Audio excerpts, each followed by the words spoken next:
Bismillahirrahmanirrahim. Assalamualaikum warahmatullahi wabarakatuh. Innal hamdalillah nahmaduhu wa nasta'inuhu wa nastaghfiruh wa na'udzu billahi min shururi anfusina wa min sayyiati a'malina. May yahdihillahu fala mudilla lahu wa may yudlil fala hadiya lahu.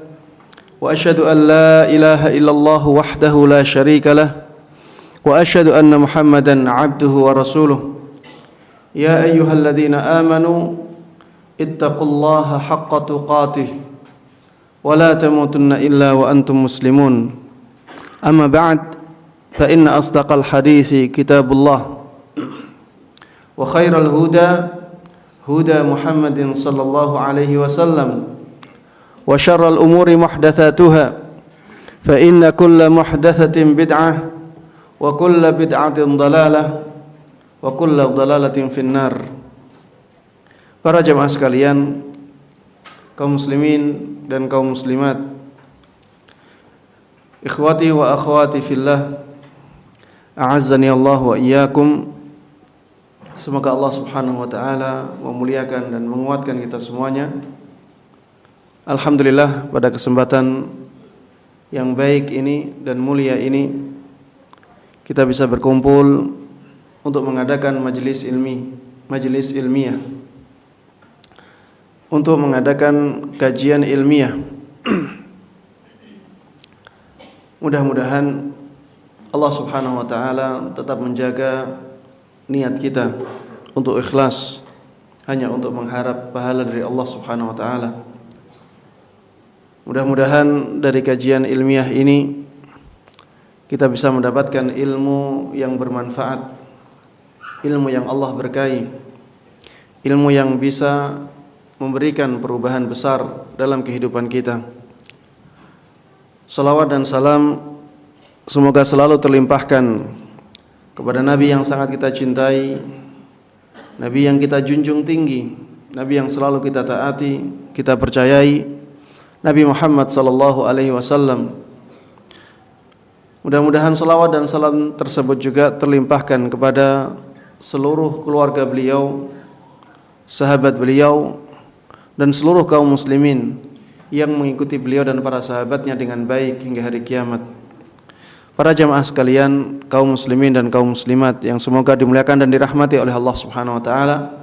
Tema kajian kita pada kesempatan kali ini akan membahas tentang sifat wudu dan mandi junubnya Rasulullah sallallahu alaihi wasallam. Tema ini sangat penting untuk kita bahas. Kenapa demikian? Karena wudu dan mandi ya, ini adalah jalan atau sarana dibolehkannya kita melakukan ibadah yang sangat dicintai oleh Allah Subhanahu wa taala dan sangat diistimewakannya, yaitu ibadah salat. Salat kita tidak akan sah apabila kita tidak benar dalam wudunya, apabila kita tidak benar dalam mandinya. Oleh karenanya kita harus mempelajari masalah wudu ini dengan baik. Dan saya di sini tidak akan menyebutkan keutamaan dalam masalah wudu karena waktu yang sempit. Kita akan membahas langsung masuk ke pembahasan inti. Wudu secara bahasa bermakna suci, bersih, indah. Wudu secara bahasa bermakna suci, bersih, indah. Dan ini ada hubungannya dengan hakikat dari wudu. Karena wudu pada intinya adalah membersihkan bagian anggota badan tertentu yang dibasuh atau diusap. Dengan wudu juga dosa-dosa seseorang menjadi hilang. Seseorang dibersihkan dari dosa-dosanya dengan berwudu, sebagaimana disebutkan dalam hadis yang menjelaskan tentang keutamaan wudu. Dan wudu ini menjadikan seseorang tampak indah. Ya, apalagi nanti di akhirat. Disebutkan dalam salah satu keutamaan wudu bahwa nanti anggota-anggota badan yang kita basuh saat kita wudu akan bersinar pada hari kiamat. Dan Rasulullah sallallahu alaihi wasallam bisa membedakan antara umatnya dengan umat yang lain dari bekas-bekas wudunya. Makanya makna bahasa tadi ya punya hubungan yang sangat erat dengan hakikat wudu. Wudu makna bahasanya bersih, ya, suci, indah, ya, bersih dari kotoran, ya, suci dari hadas, dan indah, tampak indah nantinya di hari kiamat. Adapun secara syariat, ya, istilah syariat,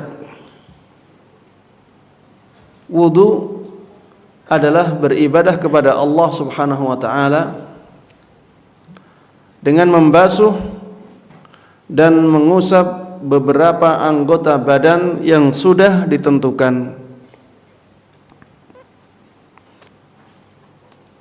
Wudu secara syariat apa? Beribadah kepada Allah Subhanahu wa taala dengan membasuh atau mengusap bagian-bagian tubuh yang sudah ditentukan. Inilah wudu secara syariat, bahwa wudu itu ibadah. Tapi caranya dengan membasuh atau mengusap bagian-bagian tubuh yang sudah ditentukan oleh Allah dan Rasul-Nya. Hukum wudu ini wajib bagi orang yang ingin sholat. Tidak wajib dalam setiap keadaan. Wajibnya kapan? Ketika seseorang akan sholat dan dia tidak punya wudu atau dia sedang hadas. Wudu menjadi wajib ketika seorang yang hadas ingin melakukan sholat. Dan wudu termasuk syarat sahnya sholat. Wudu termasuk syarat sahnya sholat. Makanya Allah Subhanahu wa ta'ala di dalam surat Al-Maidah ayat 6, Allah Subhanahu wa ta'ala mengatakan, ya ayyuhalladzina amanu idza qumtum ilas salati faghsilu wujuhakum. Wahai orang-orang yang beriman, apabila kalian ingin melakukan salat, maka basuhlah wajah kalian. Sampai ya akhir ayat yang menjelaskan tentang wudu ini. Maksudnya apabila kalian ingin melakukan salat, wudu dahulu. Karena salat tidak mungkin sah bagi orang yang hadas kecuali dengan wudu. Dan wudu disunnahkan di setiap masuknya waktu sholat. Ketika akan sholat fardu, meskipun kita masih punya wudu, kita disunnahkan untuk berwudu. Inilah memperbarui wudu ketika akan sholat fardu. Sebagaimana dijelaskan di dalam hadis Anas ibn Malik, beliau radhiyallahu anhu mengatakan, kana an-nabiyyu sallallahu alaihi wasallam yatawaddau inda kulli shalah. Dahulu Rasulullah sallallahu alaihi wasallam kebiasaan beliau berwudu pada setiap salatnya. Maksudnya salat fardu. Pada setiap salat fardu beliau kebiasaannya adalah berwudu. Qultu kaifa kuntum tasna'un? Sahabat Anas mengatakan, bagaimana dengan apa yang kalian lakukan? Bagaimana dengan kebiasaan kalian? Qal yujzi'u ahadana al-wudu' ma lam yahdits. Kalau kami biasanya kami wudu sampai batal, baru wudu lagi. Ini tidak masalah, seperti ini cukup. Tapi kalau ingin yang lebih afdal, maka setiap akan salat fardu maka kita berwudu, memperbarui wudu, ya. Kecuali kalau salat fardunya dijamak, ya. Kalau salat fardunya dijamak, misalnya salat zuhur dengan salat asar, setelah salat zuhur bukan berarti wudu dahulu kemudian salat asar, tidak. Karena kalau sudah dijamak itu seakan-akan itu salat yang satu. Keadaan kedua yang disunnahkan dalam masalah wudu adalah mendawamkan wudu. Maksudnya terus menjaga wudunya. Bukan berarti kalau mau kentut ditahan biar wudunya tidak batal. Tidak seperti ini, ya. Kalau misalnya batal, wudu lagi. Ini yang dimaksud. Menjaga terus wudunya. Kalau batal, wudu lagi. Batal, wudu lagi. Ini juga disunnahkan. Sebagaimana disabdakan oleh Nabi kita Muhammad sallallahu alaihi wasallam, "Wa la yuhafidha 'alal wudu'i illa mu'min." Tidak ada yang menjaga wudunya kecuali dia seorang mukmin yang sejati. Ini menunjukkan bahwa menjaga wudu dalam setiap saat, ya, ini sunnah, sangat dianjurkan, dan itu menunjukkan tanda keimanan seseorang yang sangat kuat. Karena Rasulullah sallallahu alaihi wasallam menjelaskan demikian, termasuk di antara tanda keimanan seseorang adalah ketika dia menjaga wudunya, dan ini berat. Tidak semua orang bisa menjalankannya. Tapi ada orang yang bisa menjalankan hal ini. Inilah dua keadaan di mana kita disunahkan untuk berwudu.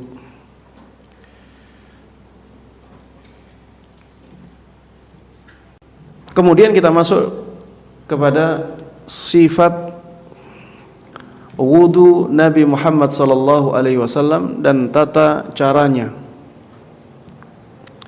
Di dalam wudu kita harus tahu bahwa di sana ada wudu yang mujzi', ada wudu yang sunnah.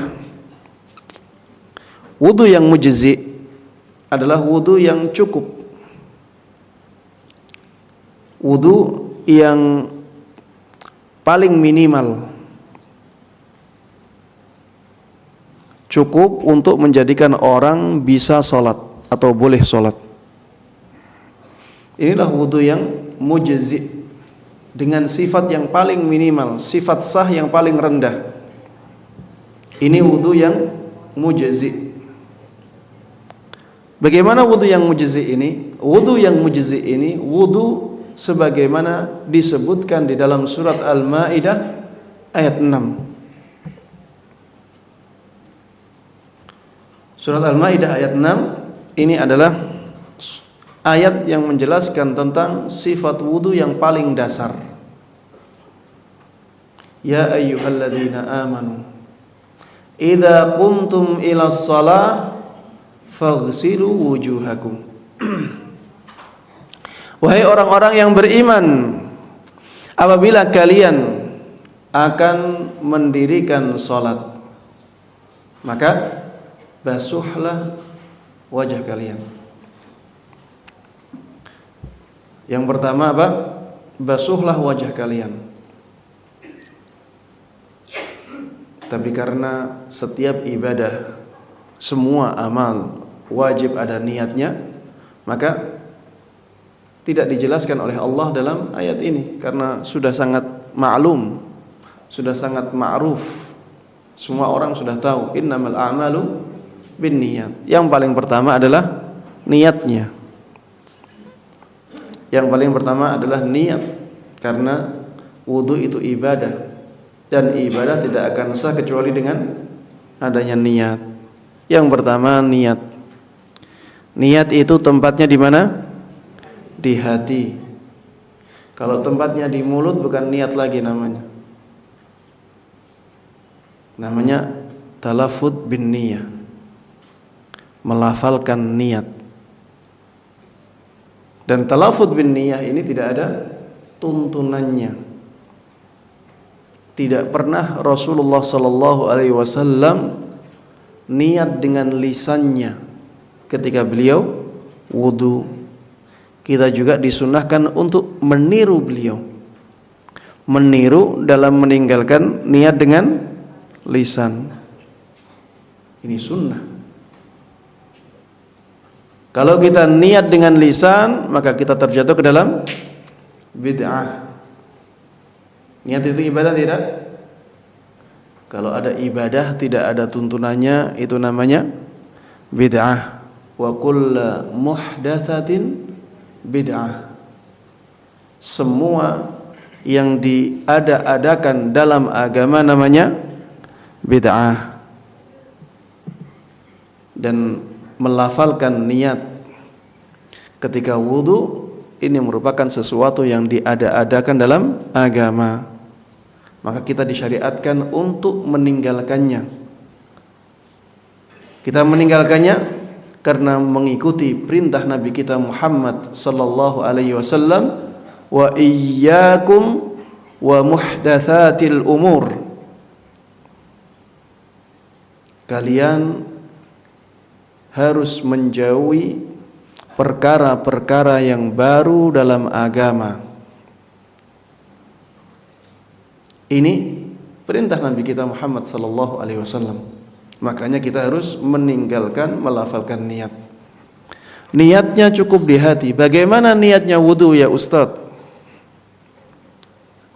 Niatnya wudu dengan menghadirkan perasaan di dalam hati bahwa sekarang saya wudu.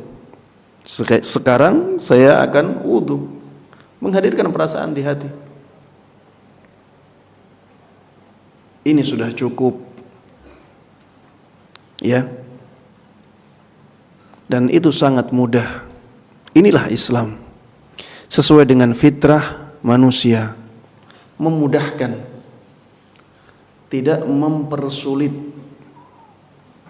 Dalam masalah niat juga demikian. Kalau sudah niat wudu, mau wudu wajib, wudu sunnah, Allah subhanahu wa ta'ala tahu itu hukumnya. Tidak perlu ada penentuan ini wudu wajib, ini wudu sunnah. Dan setiap ibadah itu pasti karena Allah subhanahu wa ta'ala. Kalau kita wudunya ya tanpa pamrih, wudunya bukan karena riya, itu jelas karena Allah subhanahu wa ta'ala. Dengan menghadirkan niat di hati bahwa sekarang kita akan berwudu, ya itu sudah cukup. Dan Allah tahu hakikat wudu. Inilah niat wudu. Kemudian setelah itu apa? Membasuh wajah. Apa yang dimaksud dengan wajah? Yang dimaksud dengan wajah adalah semua yang dijadikan oleh seseorang untuk bermuwajahah, untuk menghadap orang lain, itulah wajah. Batasan wajah itu tempat tumbuhnya rambut, ya. Tempat tumbuhnya rambut dari atas, ya, sampai janggut, ya. Sampai janggut. Kemudian yang pinggir, ya, dari telinga sampai telinga. Ya bukan telinganya yang ini ya, yang batas telinga ini. Jadi yang atas dari tempat tumbuhnya rambut. Ustadz, kalau botak bagaimana? Kita katakan tempat tumbuhnya rambut pada orang yang normal. Ya. Kalau sudah botak, musuh harus sampai belakang. Ya tidak.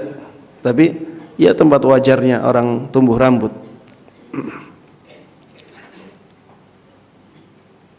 Inilah wajah ya, sampai janggut, sampai janggut kita ya, yang kelihatan. Ketika kita melihat orang, yang kelihatan itulah wajahnya. Kadang-kadang di sini ya ada jarak antara rambut di sini dengan batas telinga ya. Di kanan kiri ini ada, ini juga termasuk wajah. Jadi harus dibasuh juga. Apakah mata termasuk wajah? Dalam mata ini apakah termasuk wajah ataukah tidak? Kita katakan tidak ya. Tidak harus dibasuh dalamnya. Cukup ya membasuh luar. Ada sebagian sahabat ya yang beranggapan bahwa mata itu termasuk wajah. Akhirnya selalu membasuh matanya. Di akhir hayatnya ya beliau buta. Karena semangatnya dalam melakukan ibadah ya. Beranggapan demikian, konsisten, dia terus basuh matanya. Sampai di akhir hayatnya beliau buta. Tapi yang kuat pendapat yang mengatakan bahwa mata yang dalam ini bukanlah wajah. Faghsilu wujuhakum, membasuh wajah di sini cukup sekali. Kita sedang menjelaskan apa tadi? Wudu yang mujzi. Wudu yang mujzi. Kita harus tahu wudu yang mujzi itu yang bagaimana. Jangan sampai nanti ada orang yang mengatakan kalau tidak tiga kali berarti tidak sesuai dengan sunnah. Kalau tidak sesuai dengan sunnah berarti terjatuh ke dalam bid'ah. Jangan sampai seperti ini.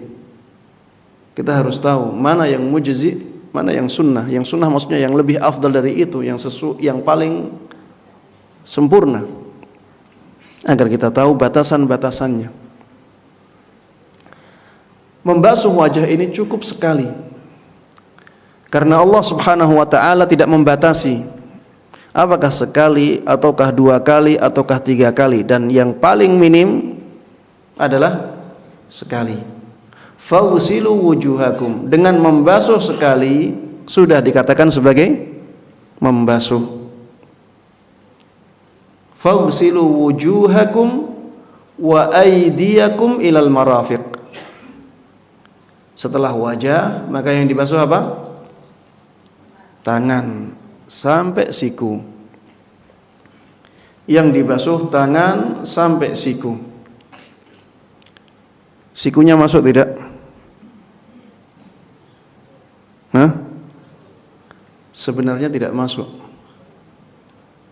Dalam bahasa Arab kalau dikatakan dari A sampai B, B-nya enggak masuk. Tapi sebelum B. Wa aydiyakum ilal marafiq. Tangan kalian sampai siku.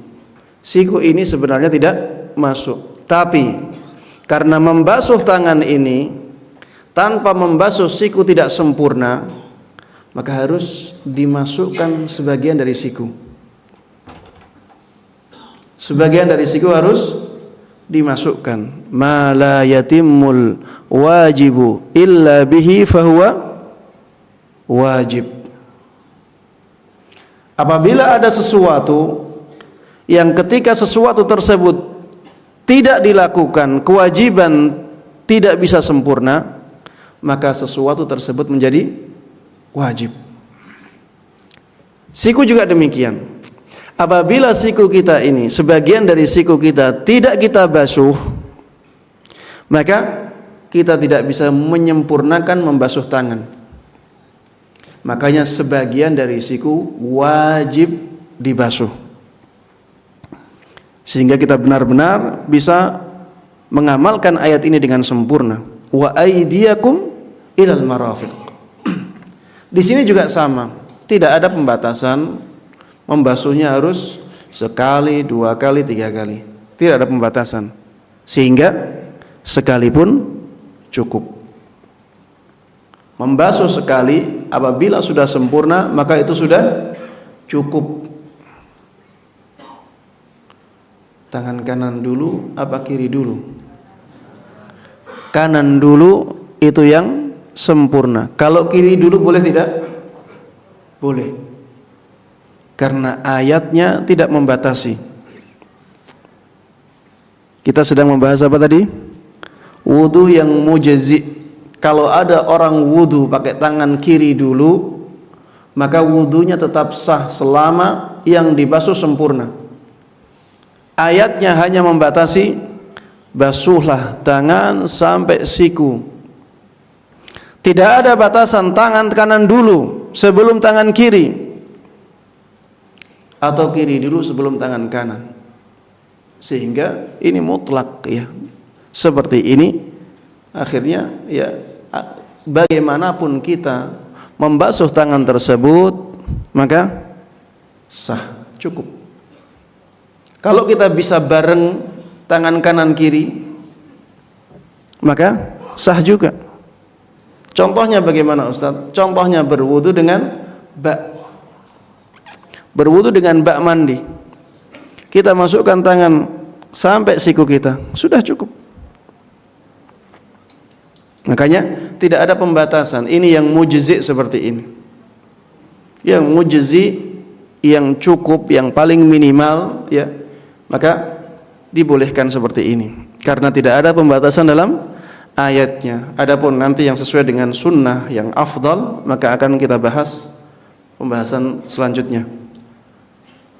Faghsilu wujuhakum wa aydiyakum ilal marafiq. Kalau misalnya ada orang yang tangannya tidak ada satu, bagaimana? Dibasuh yang ada. Kalau misalnya tangannya terpotong setengah, maka dibasuh yang ada. Ya. Kalau tidak ada, ya sampai siku tidak ada, maka tidak usah dibasuh. Ya, nggak usah basuh yang sininya. Karena ini bukan anggota wudu. Ya. Kalau putusnya sampai ke siku, ya, maka anggota wudu berarti sudah gugur yang ini. Ya. Kalau misalnya setengahnya, berarti masih ada yang setengah. Yang setengah harus dibasuh juga. Wamsahu biru'usikum. Dan usaplah seluruh kepala kalian. Usaplah apa? Seluruh kepala kalian. Maksudnya usaplah rambut. Mengusap rambut ini ya diwajibkan untuk mengusap seluruhnya. Memang ada khilaf di sini. Ada perbedaan pendapat di kalangan para ulama. Ada yang mengatakan sebagiannya boleh. Bahkan dalam mazhab Syafi'i 3 helai rambut sudah cukup. Ya, karena aqallul jama' 3. Batas minimum ya jama' itu 3. Sehingga cukup kalau sudah membasuh 3 rambut. Namun pendapat ini pendapat yang lemah. Rasulullah selama hidupnya tidak pernah wudu dengan membasuh 3 helai saja. Pendapat yang kuat, pendapat yang mengatakan wamsahu biru'usikum, artinya adalah membasuh seluruh kepala. Membasuh seluruh kepala ya. Ini menunjukkan yang wajib itu mengusap, bukan membasuh. Yang wajib itu mengusap seluruh kepala ya. Dengan cara apapun mengusapnya. Tidak ada batasan. Tapi nanti cara yang sunnah kita jelaskan ya. Bagaimanapun cara kita mengusap kepala maka itu sudah cukup. Kalau dibasuh bagaimana Ustaz? Kalau dibasuh apakah sah ataukah tidak? Ayo. Siapa yang mau berijtihad? Kalau dibasuh, perintahnya ini diusap. Kalau dibasuh boleh tidak? Ada yang bilang boleh? Tidak berani. Jawabannya boleh. Kenapa boleh? Karena membasuh itu mengusap waziyadah, mengusap plus, lebih dari mengusap. Perintahnya apa? Mengusap, membasuh lebih dari mengusap, sehingga dibolehkan walaupun tidak afdal. Kalau ada orang yang membasuh kepalanya ketika wudu, maka kita katakan wudunya sah, tapi tidak afdal seperti itu. Ya, wamsahu biru'usikum. Jadi sampai dari awal sampai akhir ya. Ini yang diwajibkan. Kalau ada orang yang membasuh sebagian, maka itu kita kembalikan kepada pendapat masing-masing. Kalau dia mengambil pendapat yang membolehkan, maka wudunya sah menurut dia. Bagi dia itu sah. Tapi bagi orang yang mengatakan bahwa membasuh kepala itu harus mengusap kepala itu harus seluruhnya, maka dia kalau mengusap sebagian tidak sah. Wa arjulakum ilal ka'bain. Dan yang terakhir adalah membasuh kaki sampai kedua mata kaki. Membasuh kaki sampai kedua mata kaki, ya. Ini juga tidak ada batasan, apakah sekali, 2 kali, 3 kali, cukup dengan sekali. Ini mujzi, cukup dengan sekali. Kalau dibasuh sekali sudah cukup. Juga tidak ada batasan, apakah kanan dulu ataukah kiri dulu, ya, tidak ada batasan. Sehingga misalnya ada orang yang membasuh kaki kirinya dahulu, kemudian kaki kanan, maka tidak membatalkan wudunya, tetap wudunya sah. Apabila ada orang yang membasuh kedua kakinya secara bersamaan, itu pun sah. Sampai mata kaki juga demikian, mata kakinya tidak masuk.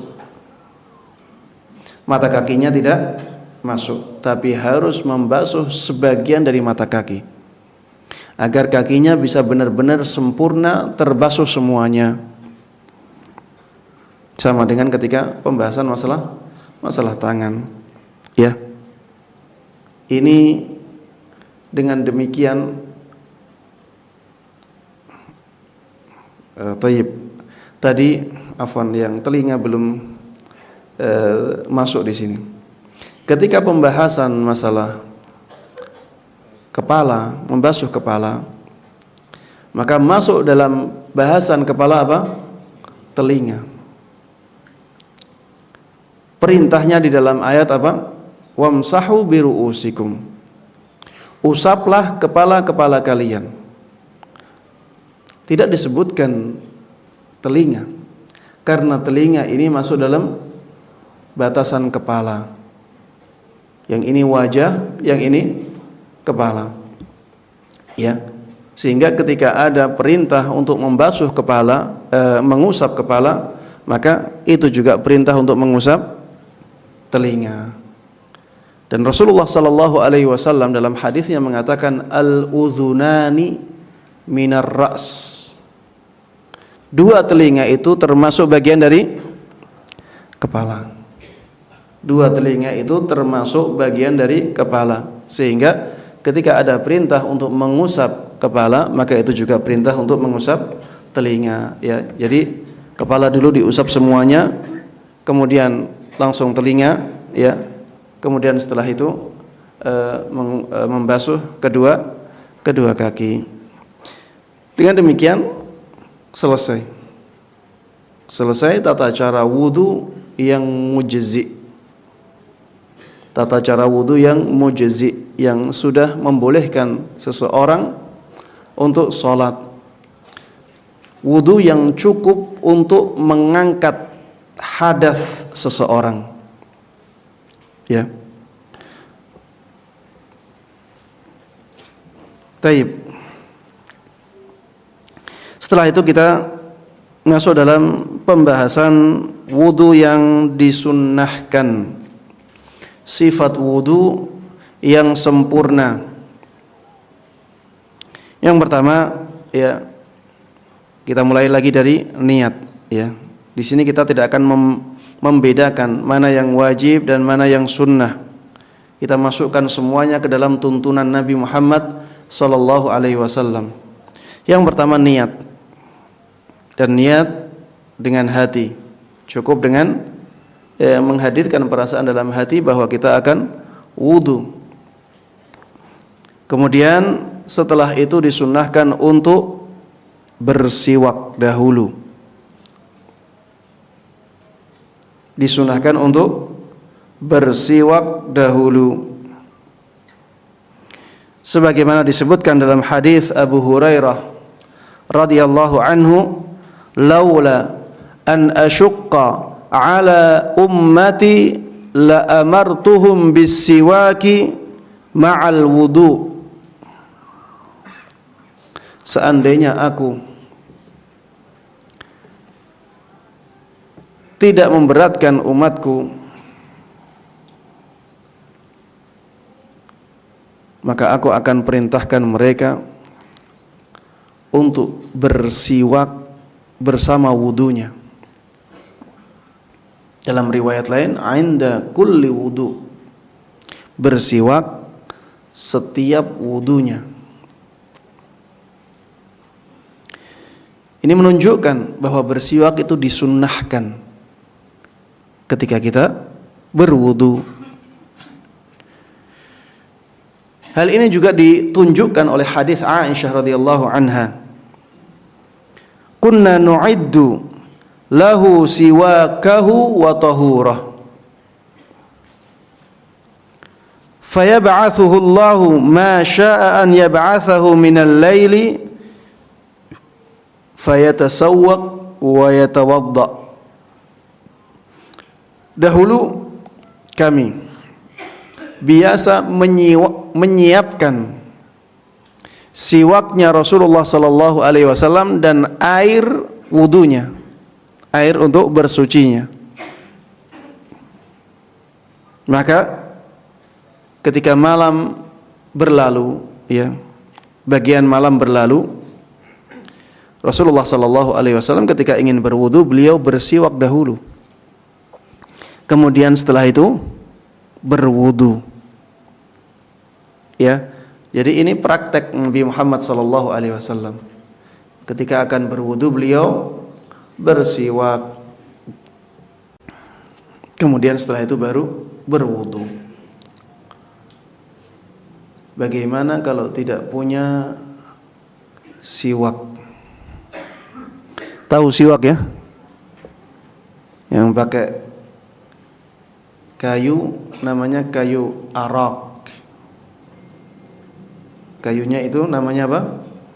Kayu arak. Ini kayunya sebenarnya itu bukan dahan atau rantingnya. Arak ini adalah akarnya.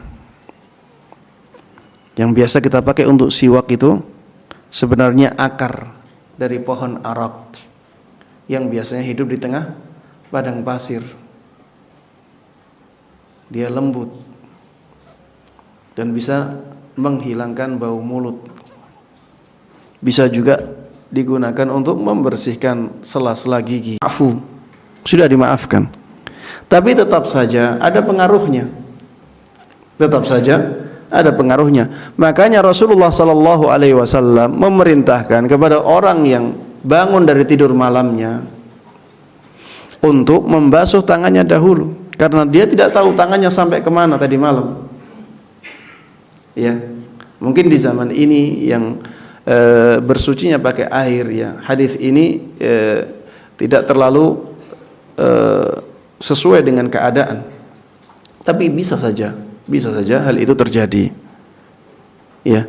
Yang jelas ketika seseorang bangun dari tidurnya, dia ingin berwudu, sangat dianjurkan untuk membasuh telapak tangannya sebanyak 3 kali. Ada yang mewajibkan, seperti pendapatnya Adz-Dzahiriyah, dan sebagian ulama kontemporer juga mewajibkan. Tapi yang kuat pendapat yang mengatakan tidak wajib, sunnah muakkadah. Kenapa sunnah muakkadah, Ustaz?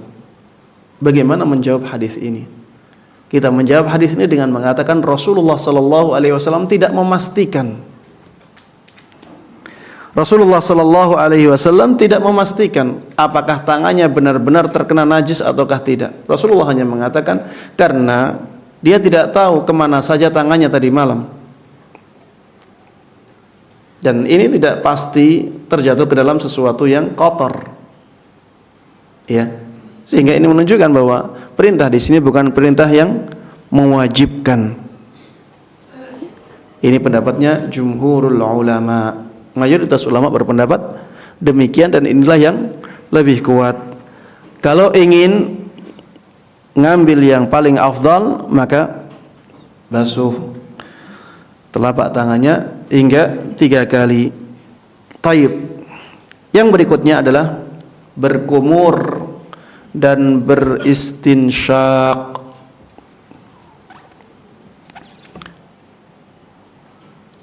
Berkumur 3 kali, istinsyaknya juga 3 kali. Ini yang paling sempurna. Ustaz, berkumur sekali, istinsyak sekali, tidak masalah. Ya. Pada asalnya berkumur dan istinsyak ini sunnah. Ada khilaf juga di sini. Ada yang mengatakan wajib. Tapi yang lebih kuat pendapat yang mengatakan sunnah. Kenapa sunnah? Karena tidak disebutkan dalam ayat. Ayat hanya mengatakan faghsilu wujuhakum, basuhlah wajah kalian. Karena tidak disebutkan di dalam ayat, maka yang tambahan-tambahan ayat itu menjadi sunnah. Yang mengatakan wajib apa dalilnya, Ustaz? Yang mengatakan wajib berdalil dengan hadis yang mengatakan bahwa Rasulullah sallallahu alaihi wasallam memerintahkan untuk berkumur dan beristinsyak, dan pada asalnya perintah itu menunjukkan hukum wajib.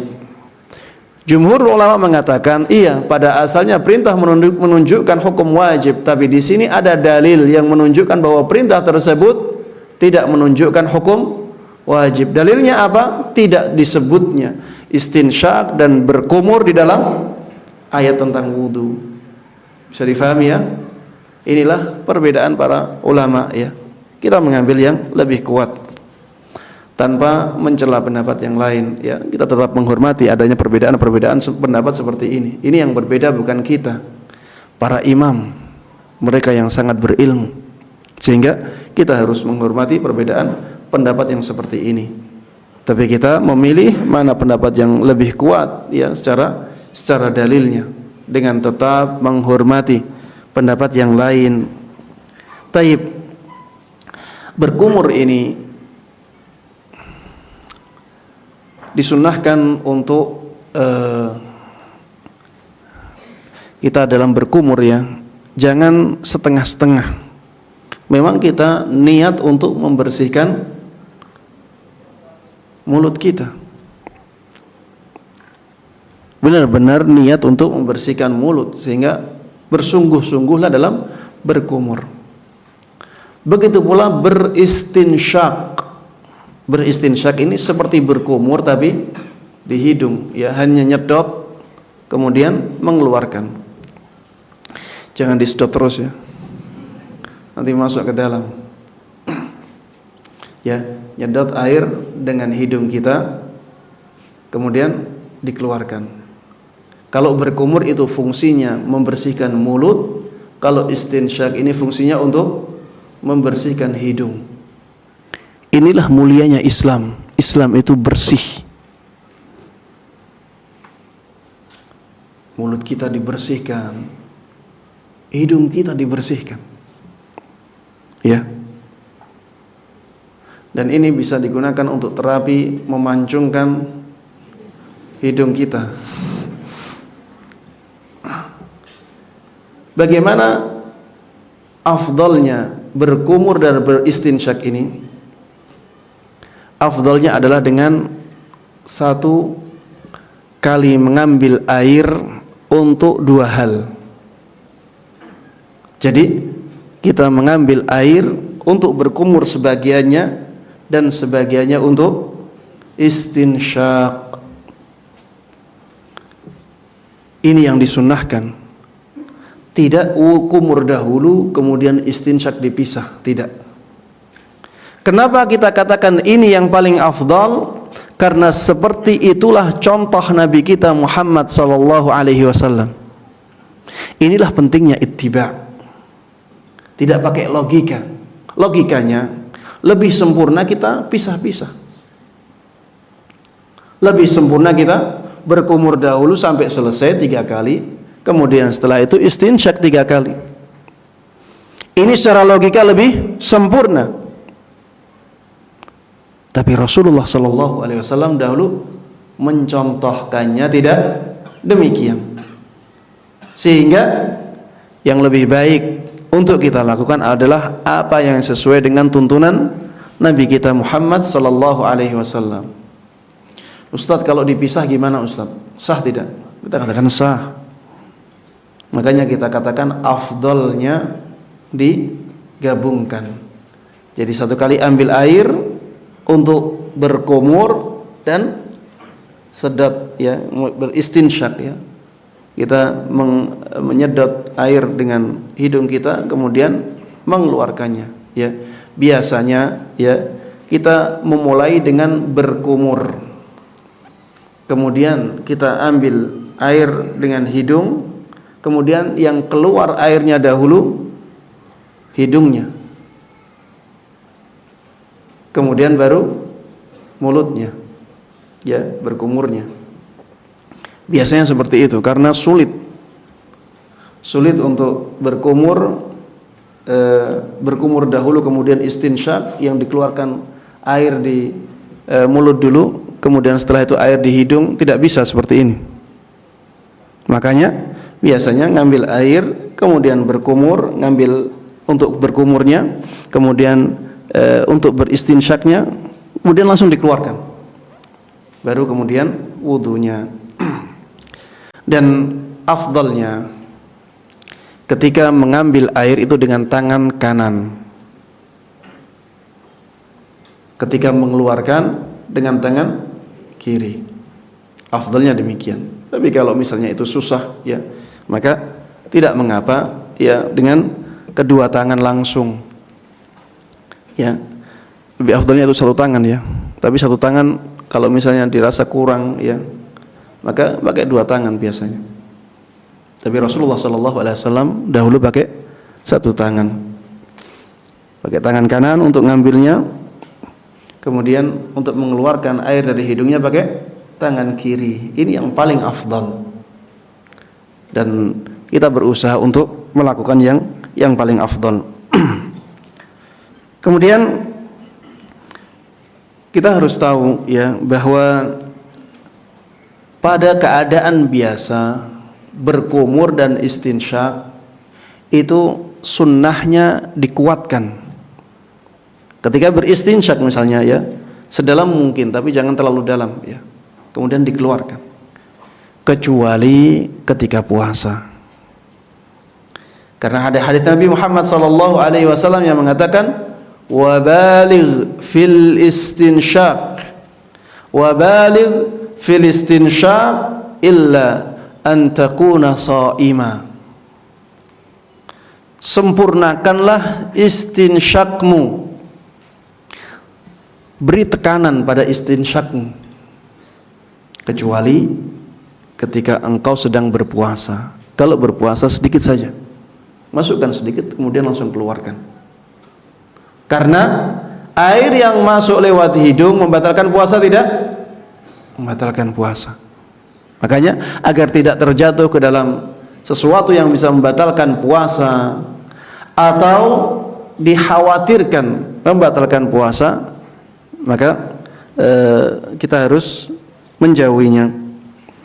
Taib. Kemudian setelah itu membasuh wajah.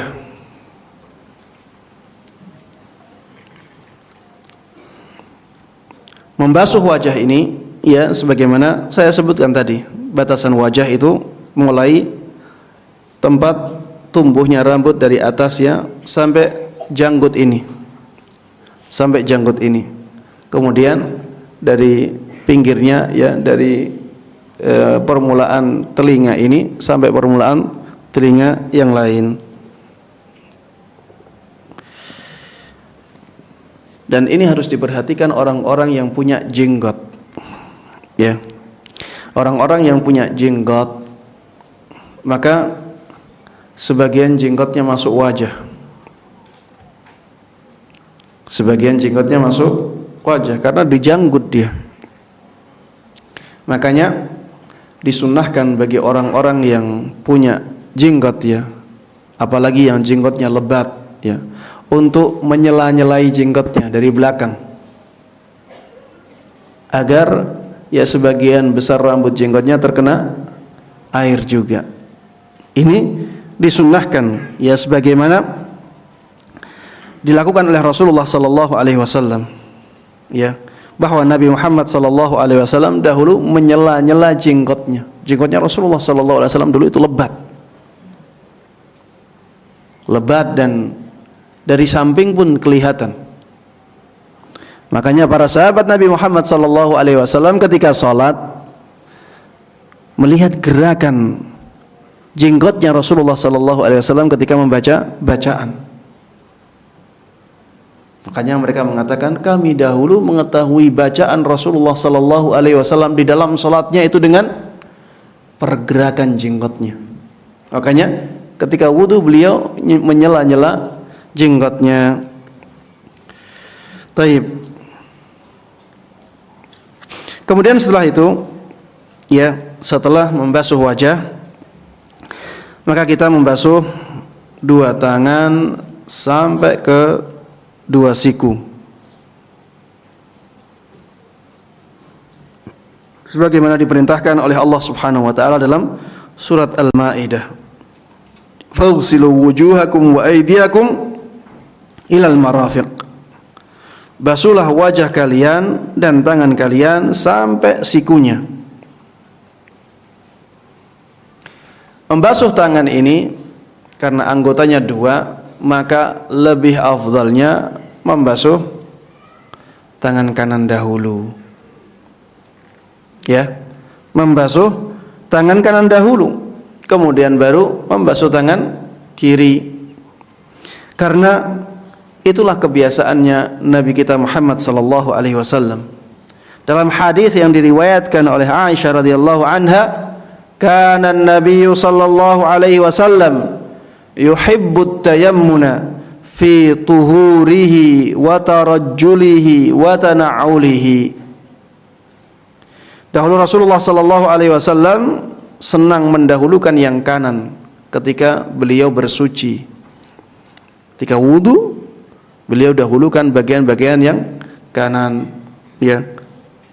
Ini maksudnya dahulukan yang kanan itu yang ada dua anggota badannya ya. Kalau anggota badannya cuma satu, tidak ada ini. Seperti wajah, bukan berarti yang kanan dahulu kemudian yang kiri. Karena wajah itu satu. Ya, yang dua-dua yang didahulukan kanannya, tangan, kaki, telinga, ya. Ini yang didahulukan yang kanannya. Begitu pula ketika beliau bersisir. Ketika bersisir, beliau menyisir yang kanan dahulu. Kemudian ketika memakai sandal, beliau selalu menggunakan yang kanan dahulu. Memakai sandal ini ibadah. Kalau kita mengikuti Rasulullah sallallahu alaihi wasallam. Ya, maka jangan disepelekan yang seperti ini.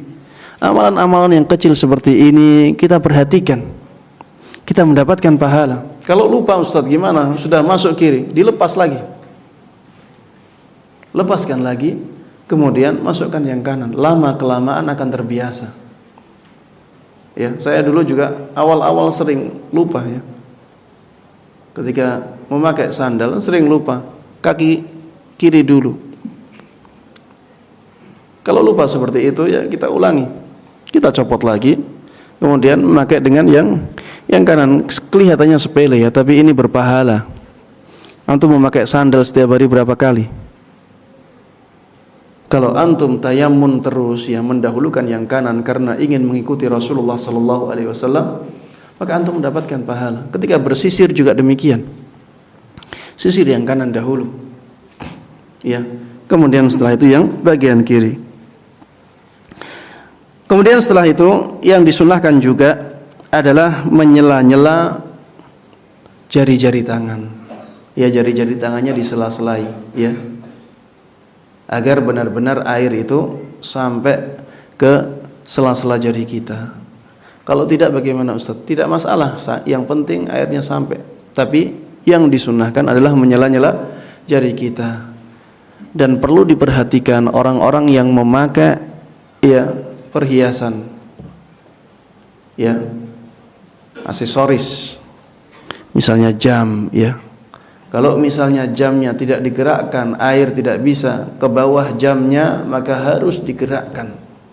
Ada orang yang memakai jam dengan sampai ketat, ya, sehingga air itu tidak akan bisa masuk ke bawah jamnya kalau dia tidak geser. Maka yang demikian harus digeser, karena dia tidak akan sempurna tanpa menggesernya. Dia wajib menggeser jamnya kalau demikian, atau dia lepas dahulu ketika berwudu.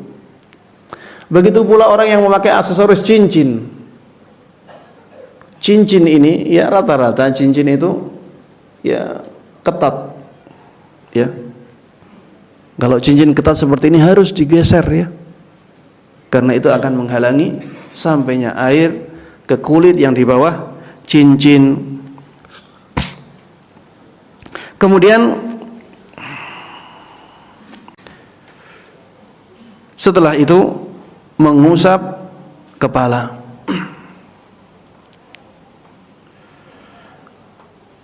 Mengusap kepala ini diwajibkan minimal mengusap, ya, dan itulah yang paling afdal. Kalau dibasuh malah menjadi tidak afdal karena menyelisihi tuntunan Nabi kita Muhammad sallallahu alaihi wasallam, walaupun tidak membatalkan wudu, ya, tapi tidak afdal. Bagaimana mengusap kepala yang paling afdal? Caranya adalah dengan membasahi tangan dahulu, ya. Membasahi tangan dahulu, ya. Kemudian setelah itu mengusap dari depan, ya. Dari depan diusap sampai ke belakang. Kemudian setelah sampai ke belakang dikembalikan ke depan lagi. Setelah itu memasukkan jari telunjuk, ya, untuk membersihkan yang bagian dalam, ya. Kita putar seperti ini, kemudian yang luarnya. Cukup sekali. Bagaimana kalau 3 kali Ustadz?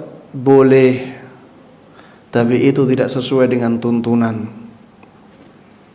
Yang paling afdal malah yang sekali. Kalau 3 kali tidak membatalkan wudu, tidak, tapi malah tidak afdal. Karena Rasulullah sallallahu alaihi wasallam itu mengusapnya hanya sekali, ya. Caranya tadi ya, seperti ini, dari depan ke belakang, kemudian dari belakang ke depan, ya. Kemudian setelah itu memasukkan jari telunjuk kita ke dalam lubang telinga, ya. Kemudian digeser untuk membersihkan bagian dalam, kemudian jari ibu jarinya untuk membersihkan yang luar, ya. Inilah cara kita mengusap kepala dan telinga.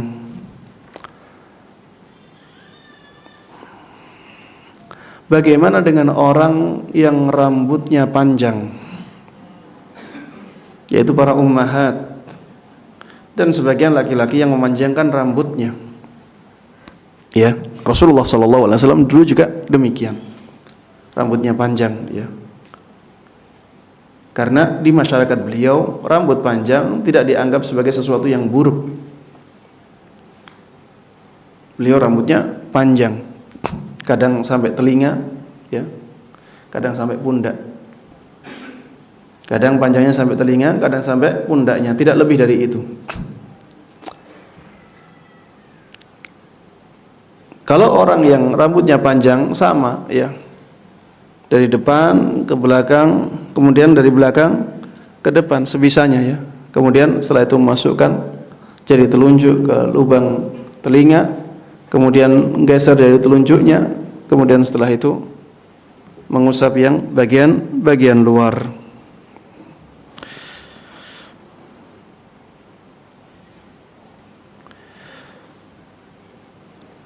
Dalam mengusap kepala ini, apakah dianjurkan untuk mengambil air yang baru ataukah tidak?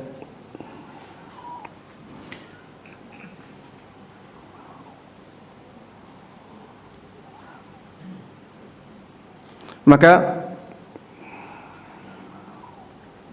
kita diberikan pilihan. Kita diberikan pilihan.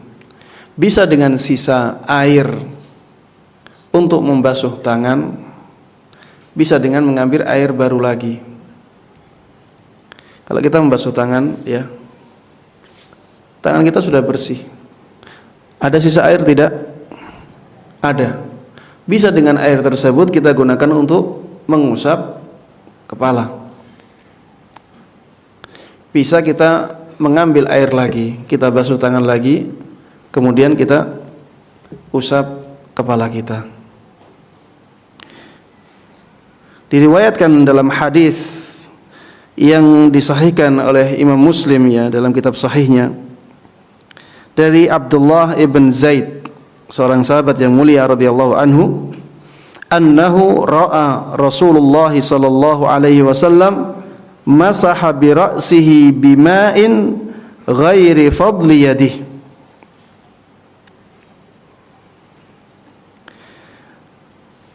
Sahabat ini, yaitu sahabat Abdullah bin Zaid, pernah melihat Rasulullah sallallahu alaihi wasallam mengusap kepalanya dengan air yang bukan sisa dari air basuhan tangannya. Berarti mengambil air baru. Sedangkan dalam hadis Rubai' bint Muawwidh radhiyallahu anha dikatakan, anna Nabiyya sallallahu alaihi wasallam masaha bi ra'sihi min fadli ma'in kana fi yadihi. Dahulu Rasulullah sallallahu alaihi wasallam pernah mengusap kepalanya dengan air sisa dari basuhan tangannya. Ya, ini juga menunjukkan, ya, bahwa beliau tidak mengambil air baru. Beliau tidak mengambil air baru, namun dibolehkan, ya, dibolehkan untuk mengambil air baru, karena itu adalah rukun yang lain, rukun dalam wudu yang lain.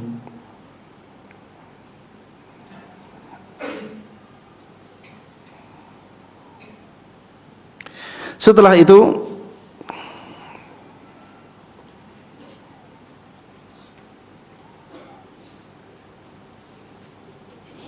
ada pembahasan tentang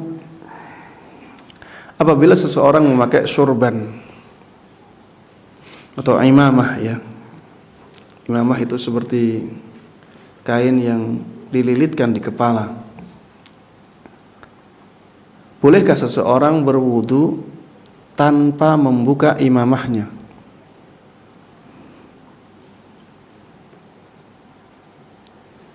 Dikatakan boleh, karena Rasulullah Sallallahu Alaihi Wasallam dahulu pernah wudu dengan tanpa membuka imamahnya sama sekali, penutup kepalanya. Dalam hadis Mughirah ibn Syu'bah radhiyallahu anhu, anna Nabiy sallallahu alaihi wasallam tawadda famasaha binasiyatihi wa 'ala al-imamati wa 'ala al-khuffain. Dahulu Rasulullah sallallahu alaihi wasallam pernah berwudu, maka Rasulullah sallallahu alaihi wasallam mengusap bagian depan kepalanya, kemudian imamahnya, dan mengusap mengusap dua khufnya. Khuf itu slop, tapi terbuat dari kulit. Ya, kalau sekarang mungkin bisa disamakan dengan kulit imitasi misalnya. Ya. Ini namanya khuf. Dan sampai sekarang masih banyak di Saudi ya. Kalau ke Masjid Nabawi, ke Masjidil Haram, ada orang-orang yang jual khuf ini di samping-samping toko-toko yang ada di masjid. Taib.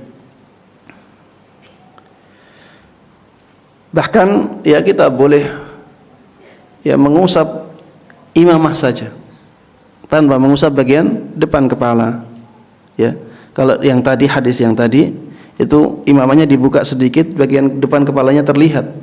Kemudian yang lain diusap, ya. Jadi mengusap bagian depan kepala dan yang lainnya. Kalau hadis yang berikutnya ini hanya mengusap imamahnya saja. Ya.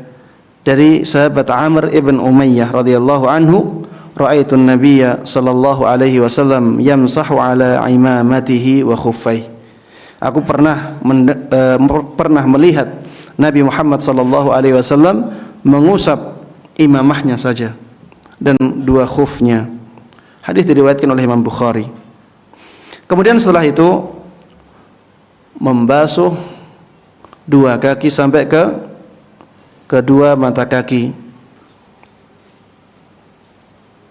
Hal ini sebagaimana diperintahkan oleh Allah Subhanahu wa taala dalam surat Al-Maidah ayat 6, wa arjulakum ilal ka'bain, ay faghsilu arjulakum. Maksudnya adalah basuhlah kaki-kaki kalian sampai ke mata kaki kalian. Dan sunnahnya dibasuh berapa kali? 3 kali. Dengan mendahulukan yang kanan. Dalam sebuah hadis yang diriwayatkan oleh sahabat Abu Hurairah radhiyallahu anhu, bahwa Nabi kita Muhammad sallallahu alaihi wasallam menyabdakan, "Idza tawadda'tum fabda'u bima yaminikum." Apabila kalian berwudu, maka mulailah dengan bagian-bagian kanannya. Kemudian ketika membasuh kaki ini, sunnahnya membasuhnya dengan tangan kiri. Ya, membasuhnya dengan tangan apa? Dengan tangan kiri. Sebagaimana disebutkan dalam hadis Ali ibn Abi Thalib, bahwa Ali ibn Abi Thalib radhiyallahu anhu pernah suatu ketika memasukkan tangannya yang kanan ke dalam wadah air, kemudian mengucurkan, mengambil air, kemudian dia kucurkan ke kaki kanannya. Beliau membasuhnya sampai 3 kali dengan tangan kirinya. Kemudian dengan tangan kanannya beliau mengucurkan air ke kaki kirinya. Beliau membasuh sampai 3 kali dengan tangan kirinya. Ya, jadi ngambil airnya pakai tangan kanan, tapi membersihkan kaki kanan dan kaki kirinya dengan tangan kiri. thumma adkhala yadahu al-yumna fil ina'i famala'aha minal ma' thumma shariba minhu thumma qala hadza tahuru nabiyillah sallallahu alaihi wasallam faman ahabba an yanzura ila tahuri nabiyillah sallallahu alaihi wasallam fahadza tuhuruhu.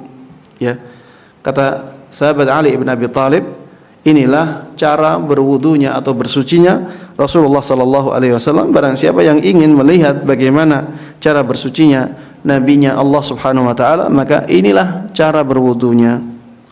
Ya, ini sunnahnya demikian. Ya, kita membersihkan kaki kanan dan kaki kiri dengan tangan kiri. Kemudian yang disunahkan juga ya kita menyela-nyela ya antara jari jemari kaki dengan kelingking tangan kiri. Kita gunakan kelingking untuk menyela-nyela jari jemari kaki kita. Karena ada sebuah hadis dari Mustawrid ibn Shaddad radhiyallahu anhu, beliau mengatakan, ra'aitu Rasulullah sallallahu alaihi wasallam idza tawadda yukhallilu asabi'a rijlaihi bi khinsirih. Aku benar-benar melihat Rasulullah sallallahu alaihi wasallam ketika berwudu, beliau menyela-nyela jari jemari kakinya dengan jari kelingkingnya. Kemudian jangan lupa untuk memperhatikan betis ya, bukan betis, yang bagian tumit ya, tumit. Perhatikan tumit, jangan sampai tumitnya ketinggalan. Biasanya yang seperti ini itu kayak anak kecil ya. Anak kecil seringkali ketika membasuh kakinya itu tumitnya ketinggalan. Dan kadang-kadang orang yang cepat-cepatan juga demikian. Dia tidak memperhatikan tumitnya, padahal tumit itu masih termasuk bagian yang harus dibasuh ya. Jangan sampai kita terjatuh ke dalam hadis Nabi Muhammad sallallahu alaihi wasallam, wailun lil a'qabi minan nar. Celaka orang yang tumit-tumit yang terkena api neraka karena tidak dibasuh ketika wudunya. Ya, inilah wudu yang benar-benar sempurna ya dari Nabi kita Muhammad sallallahu alaihi wasallam. Dan setelah berwudu kita disunahkan untuk berdoa ya, bisa dengan mengangkat tangan, bisa juga dengan tidak mengangkat tangan. Tayyib, masih ada waktu 5 menit ya. Saya ingin menjelaskan tentang bagaimana mandinya Nabi kita Muhammad sallallahu alaihi wasallam. Dalam masalah mandi juga demikian. Mandi itu ada 2 sifatnya. Mandi yang mujzi, ada mandi yang sunnah. Ada mandi yang sudah cukup ya, cukup untuk menghilangkan hadas besar. Ada mandi yang sunnah. Mandi yang cukup bagaimana? Mandi yang cukup itu ketika dia sebelum mandi berniat untuk mandi besar, berniat untuk mandi janabah. Atau kalau itu mandi sunnah ya, misalnya mandi untuk sholat sholat Jum'ah misalnya, maka niatkan bahwa saya ini mandi untuk sholat Jum'ah. Niat yang pertama, niat karena ini ibadah. Kemudian yang kedua, yang penting semua bagian tubuh kita kena air. Semua bagian tubuh kita kena air. Sampai rambut pun demikian. Sampai kulit yang ada di dasar-dasar rambut pun harus kena. Makanya ya ini harus hati-hati ya, rambut ini harus benar-benar dibasuh ya. Ada satu pengecualian. Satu pengecualian disebutkan dalam hadis yang sahih ya. Boleh ya kita tidak membuka rambut kita. Ini bagi ummahat atau orang yang rambutnya panjang. Bagi para ummahat dan orang yang rambutnya panjang, ketika mandi ya boleh tidak dibuka, tapi hanya dibasuh luarnya. Hanya dibasuh luarnya. Kecuali mandi jinabah karena jima. Kalau mandi jinabah karena jima harus terkena semuanya. Selain mandi jinabah yang terkena karena jima, ya, maka boleh untuk membasuh hanya luarnya saja. Ini bagi orang yang rambutnya panjang seperti para ummahat, atau laki-laki yang rambutnya panjang, dikiaskan. Kenapa Ustadz demikian? Ya karena berat. Karena berat, apalagi perempuan yang rambutnya sampai panjang sekali, ya. Kadang-kadang ada yang sampai ke bawah, ya. Ini yang seperti ini cukup, ya, dengan membasuh bagian luarnya, ya. Jadi bagian luarnya dibasuh atau diusap sampai ke bawah, ya. Ini dibolehkan sehingga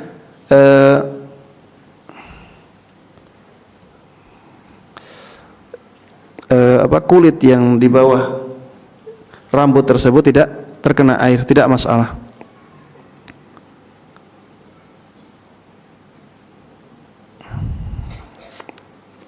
Afwan, ya, yang dikecualikan bukan mandi jinabah karena jima, ya, bukan. Yang dikecualikan mandi jinabah karena haid. Afwan, karena suci dari haid. Hanya itu. Ya, jadi kalau suci dari haid terus mandi, maka harus terkena semuanya. Yang rambutnya panjang pun harus dibasahi semuanya. Ya. Adapun selain itu, jinabah atau mandi selain itu, maka boleh untuk hanya mengusap bagian luar dari kepala saja. Kenapa demikian? Karena ini masyaqqah. Ini sesuatu yang memberatkan apabila diwajibkan untuk harus dibasuh semuanya. Apalagi yang karena berhubungan suami istri, ya. Kalau seperti itu tiap hari nanti rambutnya harus dibuka terus. Ini yang dikatakan oleh salah seorang istri Rasulullah sallallahu alaihi wasallam. Ya, salah seorang istri Rasulullah sallallahu alaihi wasallam mengadu, "Wahai Rasulullah, kalau seperti ini kita apakah harus terus membuka tali rambut kita?" Kata Rasulullah, cukup dengan membasahi bagian luarnya saja, karena ada masyaqqah, ya, berat. Karena memberatkan, maka Islam memberikan keringanan, ya, kecuali mandi janabah yang karena haid, ya. Kalau mandi janabah yang karena haid, maka harus dibuka rambutnya dan harus dibasahi semuanya. Sehingga bagi laki-laki tidak ada pengecualian, ya. Bagi laki-laki gimana? Boleh untuk tidak terkena semuanya. Taib. Kalau sudah terkena air semuanya, maka sudah cukup.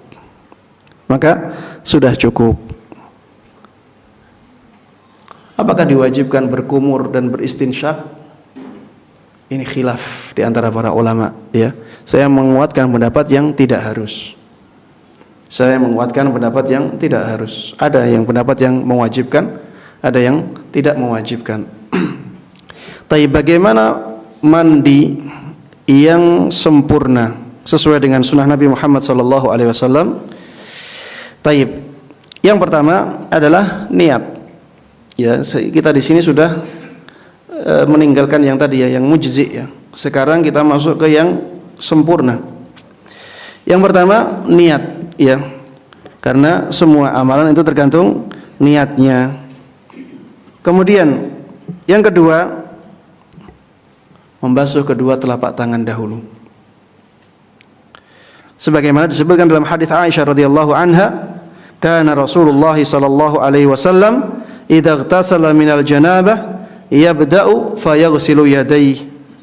Dahulu Rasulullah sallallahu alaihi wasallam apabila beliau ingin mandi dari janabah, maka beliau memulai dengan membasuh kedua tangannya.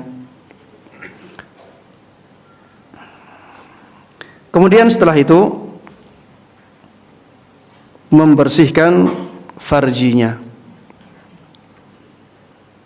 Ini kalau mandinya mandi janabah karena jima, membersihkan farjinya. Atau sebelum mandi janabah kencing dahulu, maka membersihkan farjinya. Sebagaimana disebutkan dalam hadis Maimunah radhiyallahu anha. Dan membasuh farji ini dengan tangan kiri ya.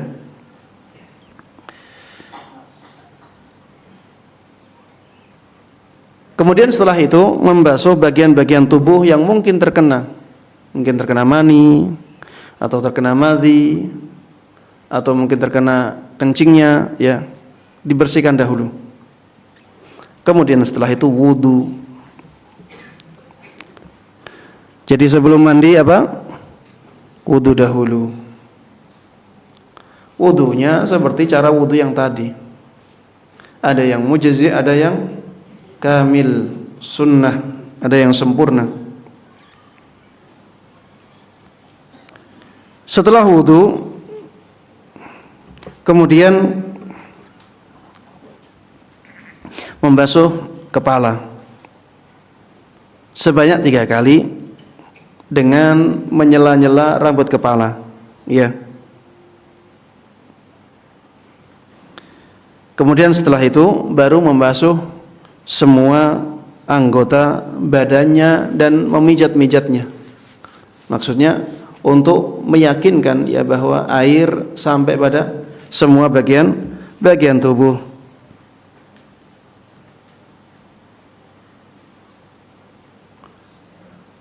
Kemudian setelah itu ya apabila misalnya tempatnya kotor ya, bawahnya kotor ya, maka agak menjauh kemudian membasuh kaki ya.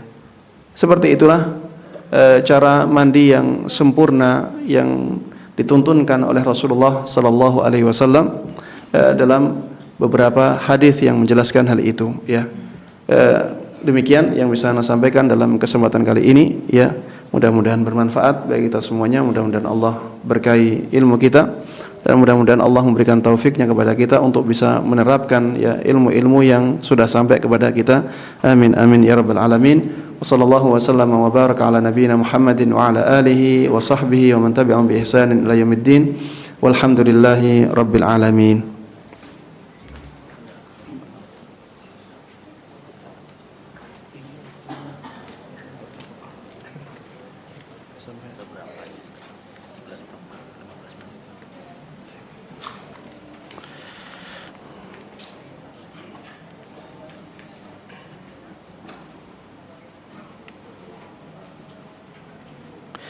Assalamualaikum Ustaz, bagaimana jika akhwat berwudu di tempat terbuka? Apakah hijab harus dibuka untuk mengusap wajah dan telinga? Apakah kaos kaki harus dibuka? Apakah lengan harus dibuka juga? Ya, ini masalah memang ya. Seorang akhwat ya yang dia ingin berwudu, maka dia harus mengambil tempat yang benar-benar tertutup. Kalau dia bisa mengambil tempat yang tertutup, maka itu yang menjadi kewajibannya, walaupun berwudunya di dalam toilet. Walaupun berwudunya di dalam toilet, dia menjadi wajib untuk berwudu di dalam toilet untuk menjaga auratnya. Untuk menjaga auratnya. Kalau misalnya dia tidak mendapatkan tempat yang tertutup, maka dia diberi uzur di sini karena ada masyaqqah. Ada sesuatu yang sangat memberatkan. Sebenarnya tidak boleh ya, tapi karena adanya masyaqqah ya maka menjadi harus dibuka wajahnya ya. Untuk kalau tidak dibuka wajahnya, bagaimana dia akan mengusap wajahnya? Begitu pula telinga ya, dia harus mengusap telinganya. Adapun mengusap rambut, maka bisa diwakili dengan tadi ya, kita usap atasnya sebagaimana Rasulullah sallallahu alaihi wasallam mengusap imamahnya. Kaos kaki ya juga demikian ya. Kaos kaki kalau memakainya itu ketika keadaannya suci, maka boleh diusap sebagaimana khuf. Kalau misalnya yang memakainya tidak dalam keadaan suci, maka harus dibuka.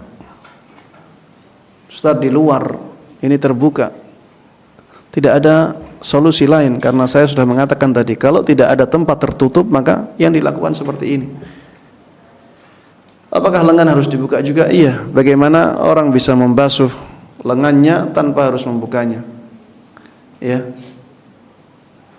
Kalau bisa membuka lengan tanpa harus membuka, maka itu yang dilakukan. Kalau tidak bisa, ya terpaksa harus dibuka. Ya. Makanya sebaiknya cari tempat yang tertutup dahulu. Ya. Kalau misalnya ada toilet, masuk ke toilet, wudu di toilet. Itu lebih sempurna dalam menutup aurat. Wallahu a'lam.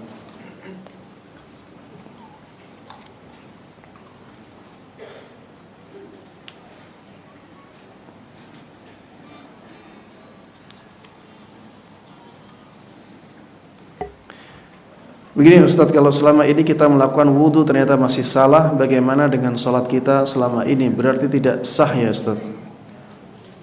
Kita hanya memberikan hukum yang zahir ya. Kalau wudunya tidak sah, sholatnya tidak sah. Tapi apakah dia berdosa atau tidak, itu urusan dia dengan Allah Subhanahu wa ta'ala. Ya. Tapi kalau wudunya tidak sah, sholatnya jelas tidak sah. Dan ketika wudunya tidak memenuhi rukun, ya, tidak memenuhi syaratnya, maka wudunya tidak sah. Apakah dia berdosa Ustaz? Wallahu a'lam. Ini urusan dia dengan Allah Subhanahu wa taala. Mungkin Allah memberikan uzur, mungkin tidak. Ya, kalau dia misalnya tidak mau belajar agama dan memang padahal ada kesempatan untuk itu dia tinggalkan, maka dia berdosa di situ. Makanya talabul ilmi fardhatun ala kulli muslim.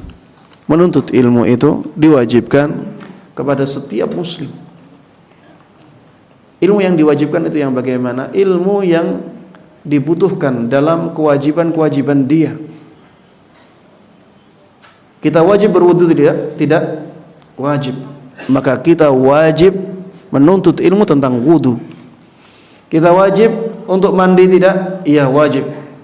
Maka kita wajib mencari ilmu, menuntut ilmu tentang mandi. Kita wajib sholat, wajib. Maka setiap dari kita wajib menuntut ilmu tentang sholat. Kalau tidak wajib, maka tidak wajib mengilmuinya. Seperti misalnya kalau ada orang miskin, apakah dia wajib mempelajari haji? Kita katakan tidak, karena dia tidak punya kewajiban untuk itu. Orang miskin, apakah dia wajib mempelajari tentang zakat? Kita katakan tidak, karena dia tidak wajib menjalankan zakat. Tapi kalau orang kaya, dia wajib zakat, maka dia wajib belajar masalah zakat. Kalau misalnya zakatnya zakat harta, maka dia wajib mempelajari zakat harta itu bagaimana. Dia tidak wajib mempelajari zakat tentang misalnya hasil tanaman. Dia tidak wajib mempelajari zakat misalnya tentang ternak. Zakatnya ternak bagaimana? Dia tidak wajib. Wajib mempelajari sesuatu yang menjadi kewajiban dia. Setiap orang wajib bertauhid tidak? Wajib berakidah dengan akidah yang benar? Maka setiap orang wajib belajar masalah tauhid. Setiap orang wajib belajar masalah akidah. Ya. Makanya kalau misalnya ada orang yang tidak benar wudunya bagaimana Ustaz? Kita katakan wudunya tidak benar, wudunya tidak sah. Adapun apakah dia berdosa atau tidak, itu antara dia dengan Allah Subhanahu wa taala. Bisa saja Allah memberikan uzur, bisa juga tidak. Rasulullah sallallahu alaihi wasallam ketika kedatangan seorang yang tidak bisa salat dengan benar, apa kata Nabi Muhammad sallallahu alaihi wasallam? Shalli fa innaka lam tusalli. Salat, kamu belum salat. Berarti salatnya yang dilakukan itu padahal dia bodoh, tidak sah salatnya. Shalli fa innaka lam tusalli. Salatlah kamu, sesungguhnya kamu belum salat. Berarti salatnya tidak sah. Apakah dia diberikan udzur oleh Allah Subhanahu wa taala ataukah tidak? Maka ini kembali kepada keadaan masing-masing orang. Dalam peristiwa Rasulullah sallallahu alaihi wasallam bersama sahabatnya, Rasulullah sallallahu alaihi wasallam tidak mengatakan kamu berdosa dan kamu harus mengulangi semua salatmu. Tidak mengatakan demikian, karena mungkin orang tersebut ada uzur. Mungkin karena dia tempatnya jauh sekali, ya, sehingga belum ada orang yang memberikan dia pengajaran salat yang benar. Mungkin dia punya uzur, makanya Rasulullah sallallahu alaihi wasallam tidak menyuruh dia untuk mengulangi salat-salatnya. Ya, wallahu a'lam. Bagaimana kalau tempat wudunya di tempat terbuka, toilet terpisah untuk akhwat, apakah sebaiknya di dalam toilet wudunya? Iya. Itu yang solusi yang saya sampaikan tadi. Bagaimana kalau ada bagian kaki yang luka dan tidak boleh basah terkena air? Tidak masalah, diusap, ya. Biasanya ada penutupnya, ya, diusap. Kalau tidak ada penutupnya, ya ditinggalkan karena uzur. Karena uzur, ya, karena tidak boleh oleh dokter, ya, maka kita lakukan apa yang diinginkan oleh dokter, dan itu adalah uzur, ya. Kewajiban menjadi gugur karena adanya uzur. Begitu pula kalau ada plester, ya, plester karena luka, maka tidak perlu kita membuka plesternya, tapi cukup dengan membasuh plester tersebut. Ya, karena ini uzur, ya. Kalau ada orang yang dikasih gips, ya, maka diusap, ya, diusap gipsnya. Ini karena uzur, ya, karena uzur, maka ada kemudahan di situ. Al-masyaqqatu tajlibut taysir. Sesuatu yang berat itu mendatangkan kemudahan.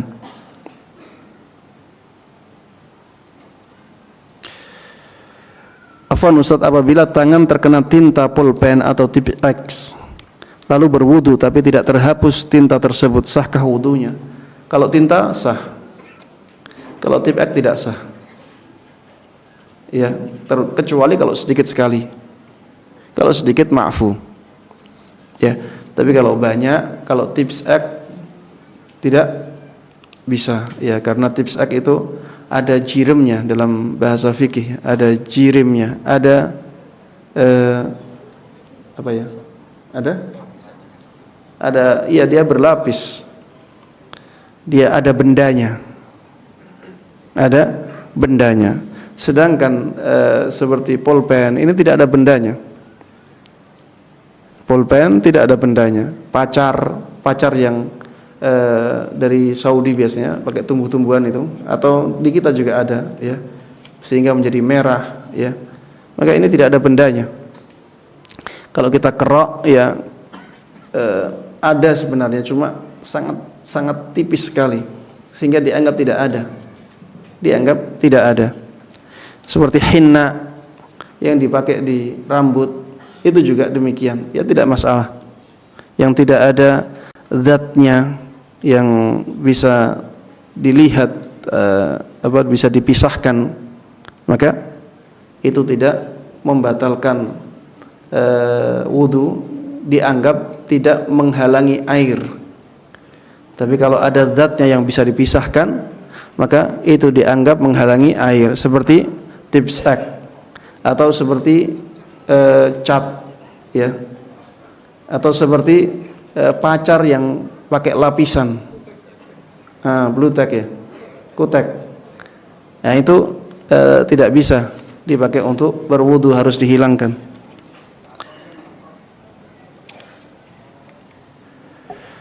Bagaimana ada bersiwak, apakah boleh sambil berjalan menuju tempat wudu? Boleh, ya. Dan dalam siwak ini ada khilaf, apakah pakai tangan kanan ataukah pakai tangan kiri, ya. Intinya, ya, khilafnya pada masalah mana yang lebih afdal. Mana yang lebih afdal? Yang mengatakan pakai tangan kanan karena itu ibadah. Yang mengatakan pakai tangan kiri karena itu ibadah yang berupa membersihkan sesuatu. Kalau membersihkan sesuatu biasanya pakai tangan kiri, ya. Kalau beribadah pakai tangan kanan, ya. Ini karena bersiwak ini, antara dua hal ini bisa kita katakan itu ibadah, dan pembersihan kotoran tersebut juga sedikit sekali. Tangan kanannya pun tidak terkena, yang terkena siwaknya. Dari sisi itu ibadah, maka pakai tangan kanan. Dari sisi itu membersihkan, pakai tangan kiri, ya. Wallahu alam, saya tidak bisa merajihkan ini mana yang lebih kuat, tapi yang jelas khilafnya di sini khilaf masalah afdaliyah. Khilaf masalah afdaliyah, mana yang lebih afdal. Bolehkah mengusap kepala atau telinga dengan menggunakan tangan satu jika tangan satunya kaku atau sulit digunakan? Boleh. Apalagi karena adanya uzur. Kalau tidak ada uzur saja dibolehkan. Apalagi karena uzur. Ya, demikian yang bisa Anda sampaikan dalam kesempatan kali ini, ya. Mohon maaf atas keterbatasan waktu karena harus berjalan ke tempat lain. Ya, mudah-mudahan apa yang kita dapatkan bermanfaat bagi kita semuanya. Mudah-mudahan Allah berkahi ilmu kita dan mudah-mudahan Allah memudahkan kita untuk menerapkannya. Amin amin ya rabbal alamin. Dan mari kita tutup kajian ini dengan doa kafaratul majlis. Subhanakallahumma wa bihamdik asyhadu an la ilaha illa anta astaghfiruka wa atubu ilaik. Wassalamualaikum warahmatullahi wabarakatuh.